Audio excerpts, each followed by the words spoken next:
느리게 걷는 즐거움, 다비드 르 브루통. 걷기는 단순히 공간에서만 이루어지지 않고 시간도 동원되는 행위이다. 하루의 일들과 습관들로 특정 지어지는 일상의 기간이 아니라 기지개를 펴고 빈둥대며 시간표에 얽매이지 않는 시간이다. 내면의 시간 속에서 앞으로 나아가기, 어린 시절 혹은 자기 반성에 걸맞은 삶의 순간으로 돌아가기, 길을 따라가면서 지나온 삶의 모습들이 하나씩 떠오르는 회상의 순간인 걷기는 시간이 멈춘 듯한 행복한 느낌을 자아내며 길에서 마주치는 사람들의 즉흥적으로 빠져들 수 있는 가능성을 준다. 길을 걷는 사람은 자기 시간의 유일한 주인이다. 기분에 따라 완급을 조절하고 마음 내키는 대로 길을 멈추어 자세한 풍경이나 샘물을 관찰하기도 하고 호수나 강가의 시원한 물에 발을 담가 본다거나 풀밭에서 빈둥대며 시간을 보내거나 일렬로 지나가는 개미떼의 모습을 관찰하거나 꼬물거리며 기어가는 물뱀이나 발없는 도마뱀을 따라가기도 한다. 무심코 스쳐 지나가면서 보았던 웅덩이에 문득 호기심이 일어 다시 자세히 들여다보려고 길을 되돌아가기도 한다. 잠시 발길을 멈추어 덤불숲에서 들려오는 소리에 귀를 기울이거나 몇십 미터 앞에서 여우 한 마리가 도도하면서도 무심하게 지나가는 모습을 바라보기도 한다. 그런가 하면 숲속으로 날렵하게 사라지는 사슴을 보기 위해 발길을 재촉하기도 한다.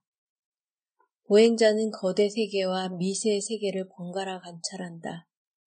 자크라카 리에르는 수라트에서 발두루아르 지역의 한 정원에서 자신의 정원에 심은 꽃과 식물의 이름을 나열하면서 보냈던 유년 시절을 묘사하며 이렇게 말한다.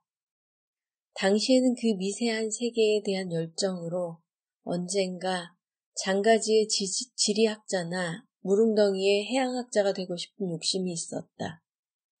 길에서 마주치는 모든 것에 관심을 기울이는 보행자에 대한 훌륭한 정의이다.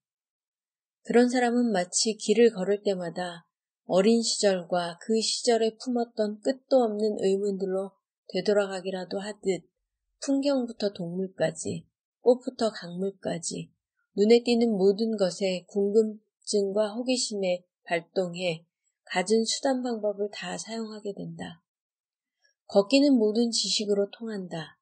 불현듯 영감에 사로잡혀 발길 멈추기, 개울가에, 숲속 빈터에, 초원에, 시골길에 앉기.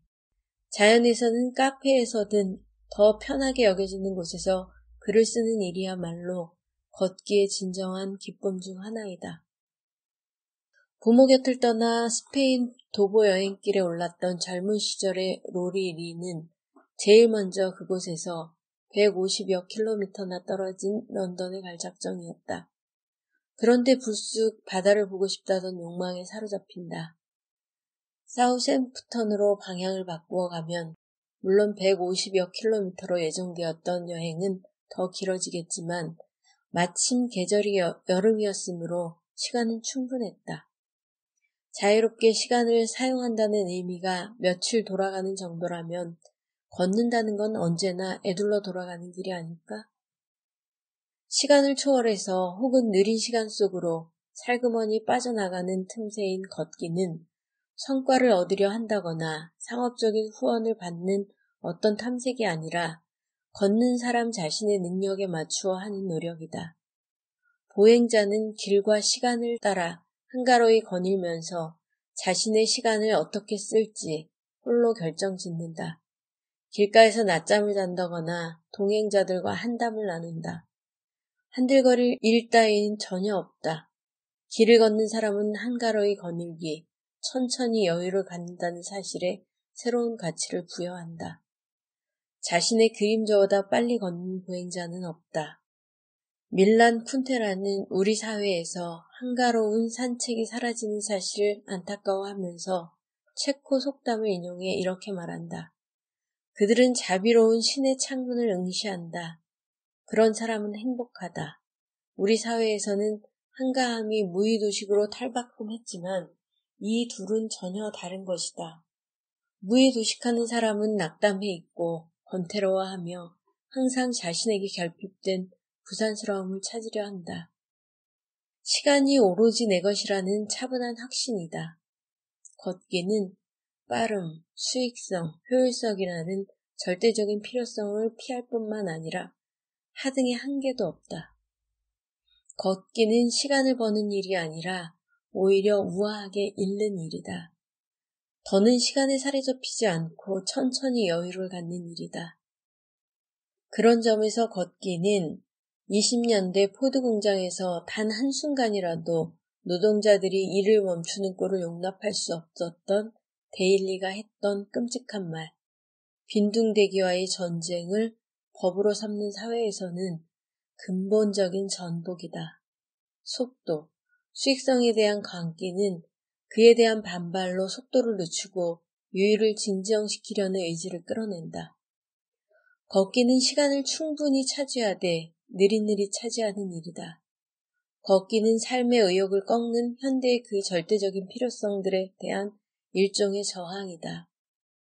요즘은 숲과 오솔길에서 평화롭게 대화를 나누거나 어슬렁거리면서 명상에 잠긴 채 발길 닿는 대로 여유를 갖고 한가라이 거니는 사람들로 가득하다.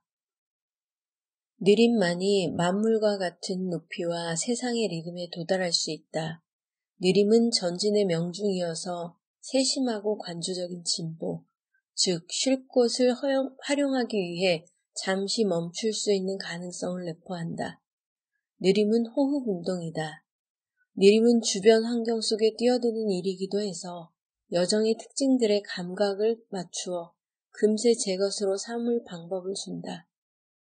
오랜 걷기는 시간의 유예요. 전진이 아닌 모든 것에 대한 무관심이다. 작가인 피터 마티센과 동료인 동물학자 조르주 살러는 히말라야의 돌포 고원에서 세간을 뒤흔들고 심지어 그들의 가족까지 동요시킨 사건들도 모른 채 지낸다. 그들은 오로지 지금 지나가는 순간에만 빠져든 채 극도로 절제하며 살아간다. 우린 지난 9월 말부터 현대 세계로부터의 일체의 소식과 두절된 채 지내고 있어서 12월 전까지는 아무것도 알 수 없을 것이다. 그런데 조금씩 정신이 맑아지면서 바람과 태양이 마치 종을 치듯 머릿속으로 스며든다. 이곳에서는 거의 말을 하지 않는데도 조금도 외롭지 않다. 자신의 내면에 틀어박힌다.